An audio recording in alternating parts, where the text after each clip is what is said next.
Today we are going to continue our breathing normalization course. It's our 5th and last session. Its topic is breathing, thinking, and spirituality. You already know that in the beginning of each session I like asking you questions, and today we are going to do the same. My first question to you is: are you currently following any spiritual tradition? Do you believe in the divine? Do you pray? Do you meditate? Do you have a spiritual teacher? Your answers to these questions help you to examine the area of your life related to the topic of our discussion today. There is a very strong connection between thinking and breathing. Previously, I mentioned that stress, for example, always makes us breathe more. Dr. Buteyko discovered that what we think greatly impacts how we breathe. He started his work as a talented and yet regular medical doctor, but in the end of his life, people often would see him as a spiritual teacher, and that's where the application of his method took him. At that time, his students would sometimes say, "Okay, the reason for many health issues is overbreathing. But what is the reason for overbreathing?" Dr. Buteyko would reply, "It's greed." It's very interesting to understand what he meant by greed. Greed could manifest itself in its simplest form, of course, as a desire to collect a lot of material objects, but also it could be more complicated than that. I believe that greed could be described as a general sense of dissatisfaction, which always follows a thought, "I don't have enough." And that could impact many different areas of our lives. People often feel and think that they don't have enough information. They might think, "I don't have enough time, I don't have enough fun, I don't have enough comfort, I don't have enough love, appreciation, or approval."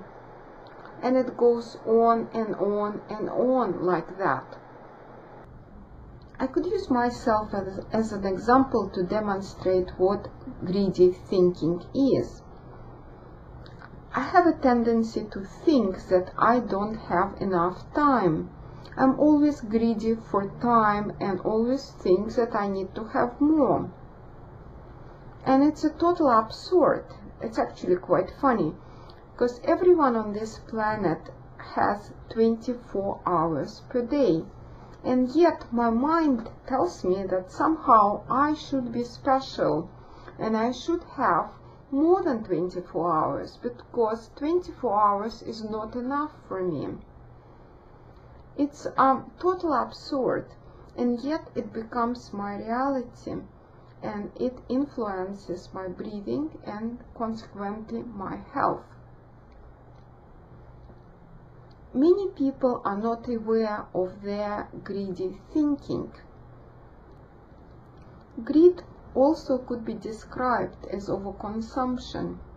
If you look at the majority of people in a modern Western society, you will see that they have much more than they need for their survival, and yet they are greatly dissatisfied with their lives and often desire more. This lifestyle and way of thinking is probably the result of the ideology of this society, which is based on the idea that more is always better. So people who were born and raised in this huge ocean of overconsumption often are unaware that they become the victims of greed, and yet greed influences their breathing, and through their breathing it influences their health. Due to Dr. Buteyko, this is one of possible explanations why so many serious diseases are widespread in modern Western societies, and why so many people need to be on serious medication in order to continue their lives. He probably was the first medical doctor who saw a direct connection between thinking and health, and he stated that it's impossible to achieve optimal health without modifying your thinking. Dr. Buteyko described an antidote to greed as altruism.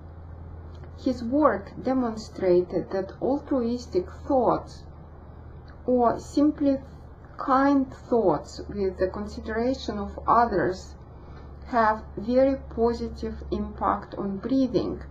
They make breathing gentler and shallower. Altruism became the very core of his method. He also practiced altruism in his own life. He was known as a person who was always willing to help people in need of his method, regardless whether they had means to compensate for his services or not. More than that, he would often pay for people travel and accommodation to see him when they didn't have resources to do so. Breathing normalization specialists are also trying to follow Dr. Buteyko's example. Many of those people were severely ill, and yet they managed to restore their health, and now they're offering their help to people in need of health improvement. Dr. Buteyko believes that without practicing altruism, a full cure from a disease is impossible.